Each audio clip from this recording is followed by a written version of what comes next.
I live here in Gwinnett County, and I've been here for about 14 years, and I just want to know from both of you, as we know that Gwinnett County is steadily growing. I think I read a report that by the year 2035, that Gwinnett County will be the #1 county in this metro in terms of population. And as we notice that the population is growing, the transportation problem is becoming more of an issue every day. I just want to know from both of you, what will you do to unlock the gridlock that siphons this county from growing and allowing us to get some mass transportation here? Thank you. I let Lindy do plant Vogel, I'll do transportation. So here's the response. The question is, how do you unlock gridlock in Gwinnett County? It has to be a combination of mass transit, but also thinking about how do we do heavy rail, and because bus rapid transit just means more things on the road. So mass transit needs to include light rail and heavy rail. The history of Georgia is that when the money came down in the 1960s for transit, the city of Seattle refused the dollars. That's how Georgia got it.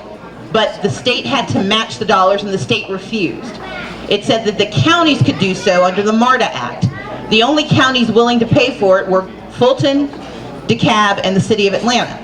And that's why counties get to decide to this day if they're going to expand, because if they expand, they have to pay for it.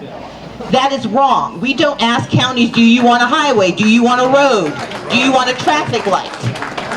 It was based in racial discrimination and class discrimination, because the assumption was if you needed public transit, we probably didn't want you where we were.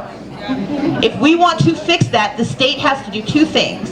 One is take economic responsibility for mass transit as a part of our general fund, and we have to change our constitution to say that transit should be allowed to use the same transportation dollars that we spend on unnecessary roads, and unfortunately not enough on our bridges. That's the first thing.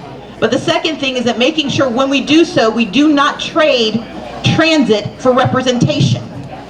So the arguments that have been used to move it have actually gotten very little Democratic support, because often what they say is, sure, you can have mass transit, but we're not going to let anybody who would actually need it ever be on the board to decide where it goes. And so as governor, I would make it a priority for the state to fund transit with cooperation from the counties, but not requiring the counties to give agreement to make sure it happens. And number two, I would ensure that absolutely going forward, we think about transportation and transit as an economic development issue, which means if you can have a job, you deserve to be able to get to that job, and that means across the entire state of Georgia.